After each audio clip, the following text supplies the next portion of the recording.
Mohon dijelaskan kembali tentang boleh tidak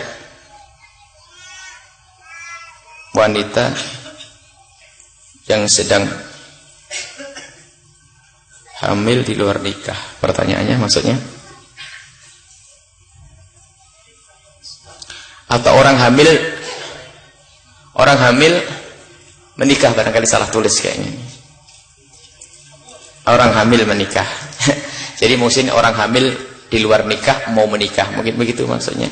Ini sudah pernah kami bahas panjang lebar bahwasanya permasalahan ini adalah bukan permasalahan sah dan tidak sahnya nikah, tapi ada hukum lain yang perlu dibahas. Kami ingatkan kepada para asatid yang biasa ditanya masalah ini, jangan buru-buru dijawab permasalahannya terlebih dahulu.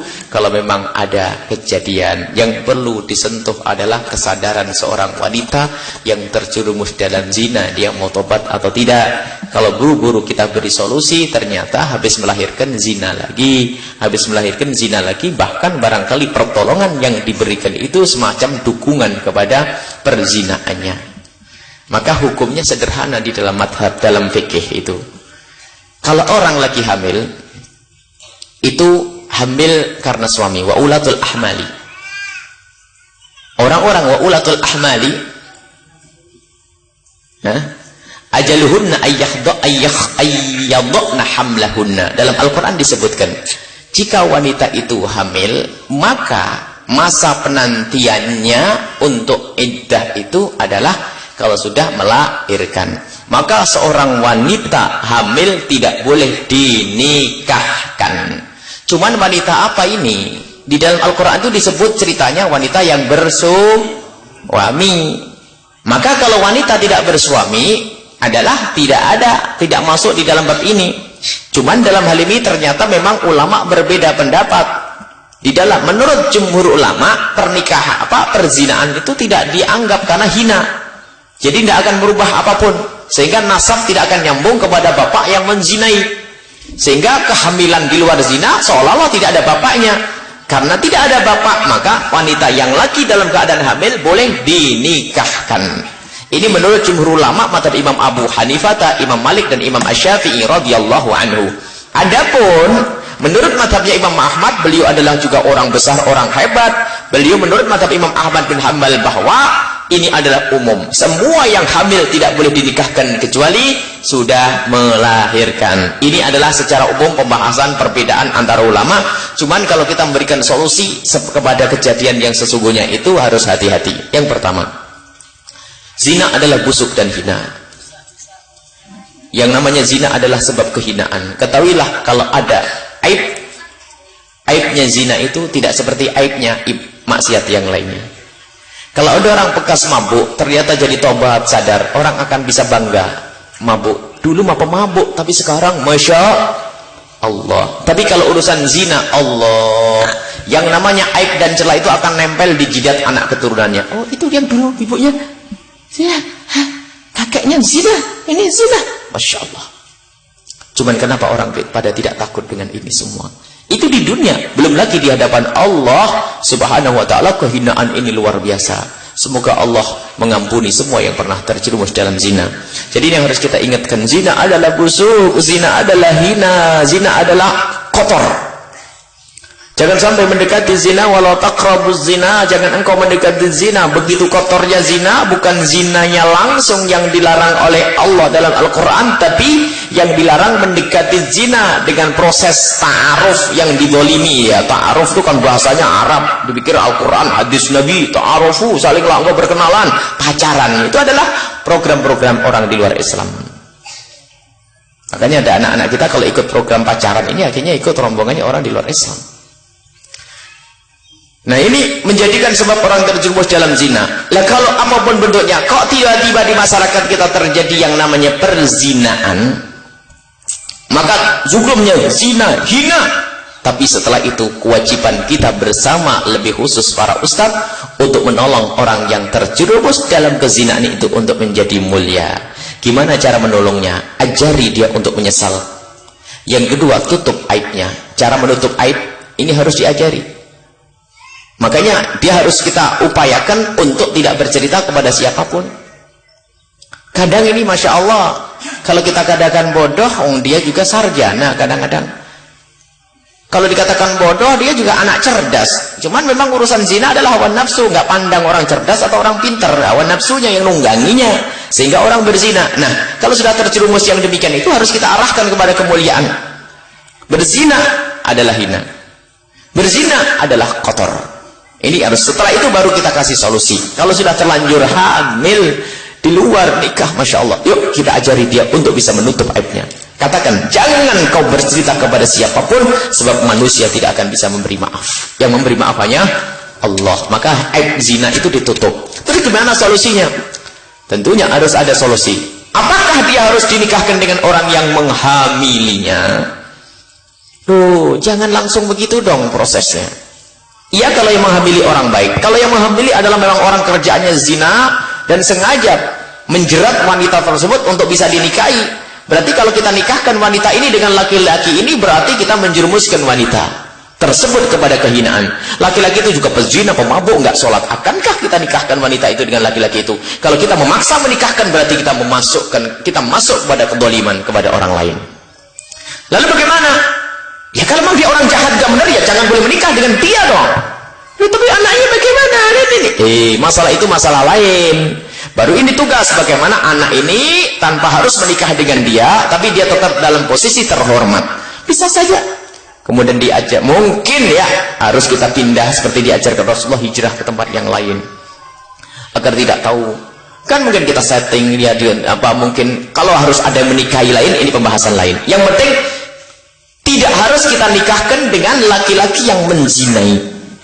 Kalau memang laki-laki itu baik, ya baik kok berzina. Ya mungkin dia baik kepleset, karena mungkin nakalnya anak perempuan itu kan, kepleset karena nakalnya anak perempuan itu ternyata kok sampai terjadi kehamilan. Sementara laki-laki itu baik kepleset. Ya kalau kasusnya begitu ya lain cerita, dilanjutkan saja. Cuman kadang ini seorang tua itu karena kebodohannya, ngaji enggak, kenal ulama enggak, giliran anaknya hamil di luar nikah dikejar laki-laki itu. Wah, kau yang berbuat, kau yang bertanggung jawab. Bodoh nih. Kata laki-laki itu, nah dapat kemarin aku lamar nggak boleh, dengan begini mah dokter resep saya. Ketawa itu laki-laki. Ini bapaknya lebih bodoh lagi, dungu goblok. Makanya ini harus diselesaikan dengan cara yang baik. Tolong anak-anak kita ini yang benar.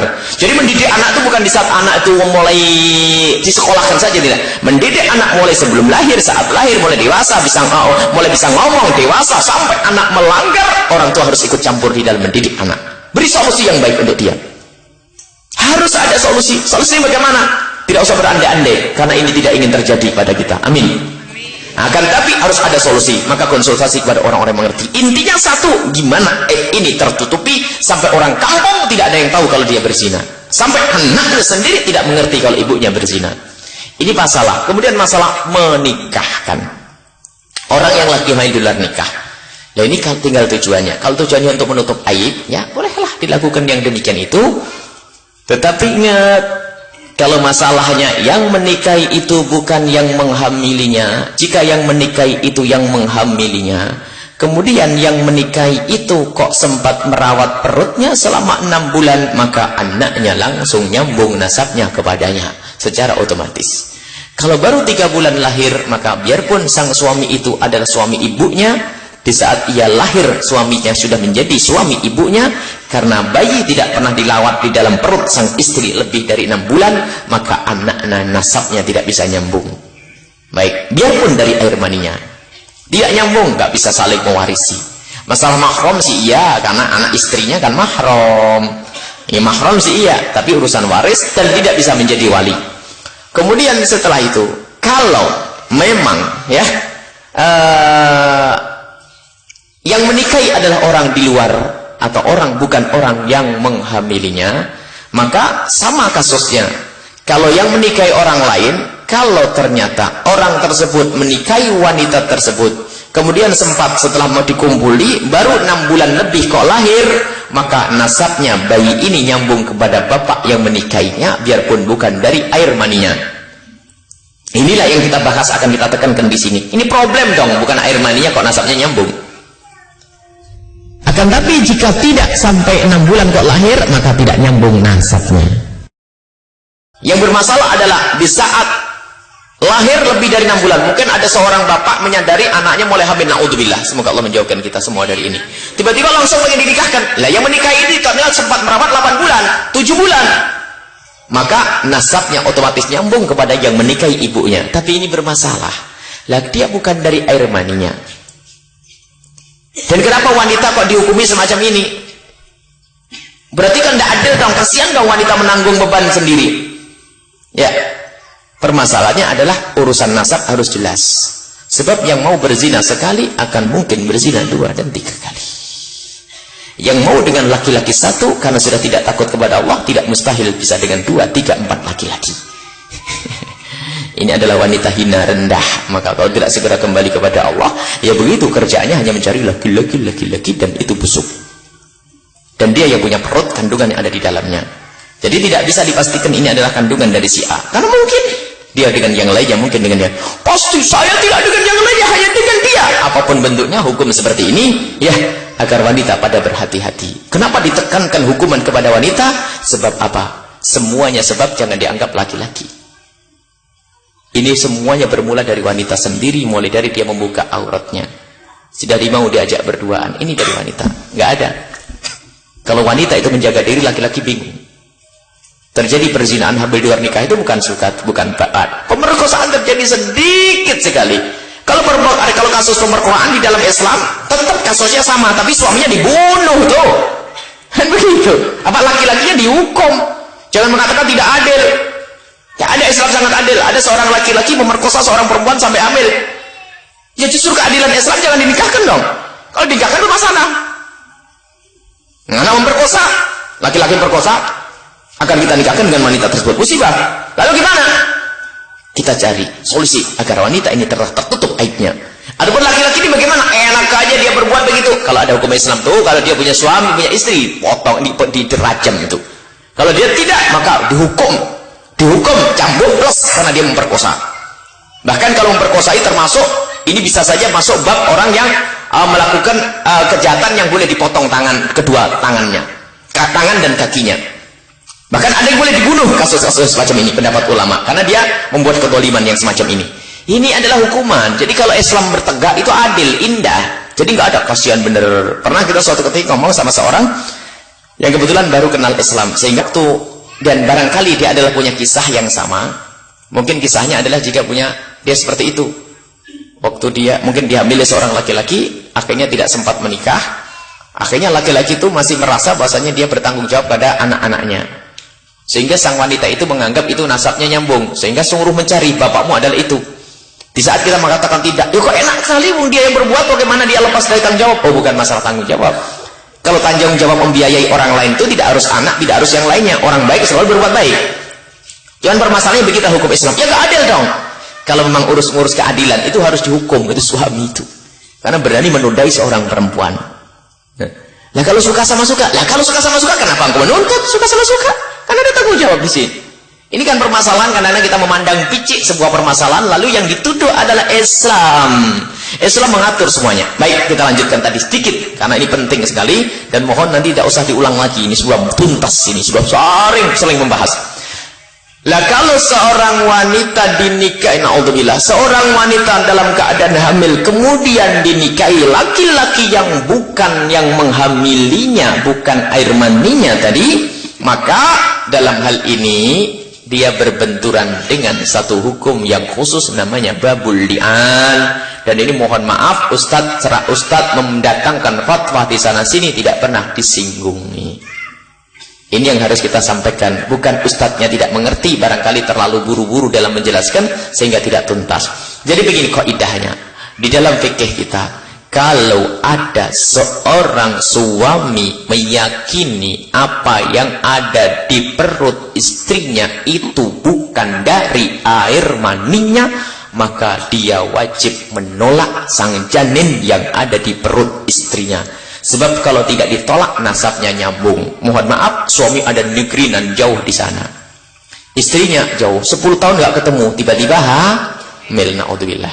Baik, kalau sang suami tidak meli'an hamilnya sang istri, nasabnya tetap nyambung kepada suaminya. Kenapa? Belum terjadi perceraian. Loh, tapi kan dengan laki-laki lain, itulah hukum. Karena haknya sang suami adalah memiliki sang istri ini. Jadi semua yang keluar dari perut istri nasabnya kepada suaminya dong. Dan dia melakukan zina. Nah, tapi kan nggak mau, bukan air mani saya, enak aja dinisbatkan ke saya, dinasabkan ke saya. Oh, tidak bisa begitu. Ada namanya li'an. Li'an itu bagaimana? Sang suami bersumpah 4 kali, yang kelima tambah kutukan. 4 kali bersumpah, demi Allah yang ada di perut istriku bukan dari air maniku, demi Allah yang ada di perut istriku bukan dariku, yang sampai 4 kali. Yang kelima, laknatullah alayya in kuntu minal kadhibin, kutukan bagiku kalau aku adalah berdusta. Ini untuk menolak sang janin. Dan kapan ini seorang suami boleh meli'an? Yakin, seyakin-yakinnya bahwasanya yang ada di perut istrinya itu adalah bukan dari air mina. Jatahnya adalah bukan di dalam irama 4 tahun. Coba kalau masih 4 tahun mungkin, karena bayi pengalaman para ulama terdahulu, bayi kandungan itu bisa bertahan 4 tahun di dalam perut. Termasuk Imam Syafi'i radhiyallahu anhu. Jadi Imam Syafi'i 4 tahun. Jadi selebih 4 tahun. Tapi kalau tidak yakin seyakin-yakinnya yang di perut istrinya dari air, bukan dari air mani, kalau nggak yakin persis, nggak boleh, haram meli'an. Misalnya, naudzubillah, seorang suami yang tidak ada kecemburuannya, sesaat istrinya dengan orang lain, sesaat dengan dia, tiba-tiba hamil. Di saat hamil bagaimana? Dari mana air maninya ini? Mungkin istri suaminya, mungkin orang lain. Kalau begini nggak boleh meli'an dong. Tidak boleh dikatakan li'an. Dan setelah lahir nggak usah pakai DNA, karena DNA bukan syariat Islam, itu hanya qarinah, petunjuk saja, nggak bisa begitu. Jadi setelah itu dili'an. Nah, ini yang harus kita bahas. Jadi bayangkan seorang laki-laki menikahi seorang perempuan, kemudian setelah itu digauli, padahal di dalam perut istrinya sudah ada janinnya, ternyata lahir nasabnya nyambung ke dia. Kan aneh. Karena tidak dihadirkan hukum ini. Maka seorang suami yang yakin menemukan istrinya dalam keadaan hamil bukan dari air maninya, wajib meli'an. Lah, ini kan benturan dengan hukum ini. Ini jangan dibahas. Jadi menikahi seorang wanita yang lagi hamil dari orang lain jatuh ke bab ini. Coba tanyakan kepada suami itu yang di perut istrimu itu dari siapa? Darimu ya? Bukan. Lah, kalau bukan darimu, anaknya nyambung nanti. Agar tidak nyambung, agar tidak rebut waris, tidak bermasalah dengan anak-anak yang lain, maka harus dinamanya dili'an. Dan li'an atau bersumpah bahasa yang di perut istri bukan dari air mania. Nah, kalau pengen tidak dili'an bagaimana? Ada pendapat yang adil dalam hal ini. Semuanya adil pendapat. Madhabnya Imam Malik. Dan ini juga kebanyakan ulama Syafi'i yang mengambil madhabnya Imam Malik. Karena ini untuk menutupi yang namanya aib besar, maka boleh seorang laki-laki menikahi wanita dalam keadaan hamil di luar nikah dengan tujuan untuk menutupi, tapi jangan digauli sehingga nasabnya tidak nyambung. Ini yang perlu dihadirkan madhab Malik. Haram menggauli. Memang begitu kaidahnya. Karena dilarang oleh Rasulullah, tidak boleh seseorang menyiram di kebunnya orang lain. Artinya kalau sudah ada janin tumbuh dari orang lain, tidak boleh menggauli. Ini jadi tidak boleh digauli. Jadi boleh menikahi hanya untuk menutup. Setelah melahirkan selesai, bismillah tawakkalna, bisa.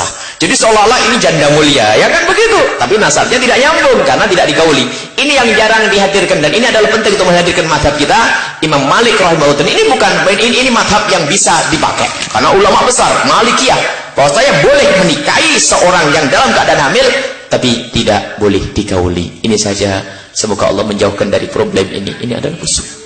Cuman biarpun seperti apa, kita sering hampir naudzubillah, alangkah bejatnya umat dulu beberapa waktu 10 tahun, 15, 20 tahun, 25 tahun yang lalu mungkin, atau 20 tahun yang lalu, kasus kayak begini hampir tidak terdengar. Tapi sekarang setiap saat, istriku hamil, anakku hamil, Allahu Akbar. Karena apa? Lemahnya pendidikan agama.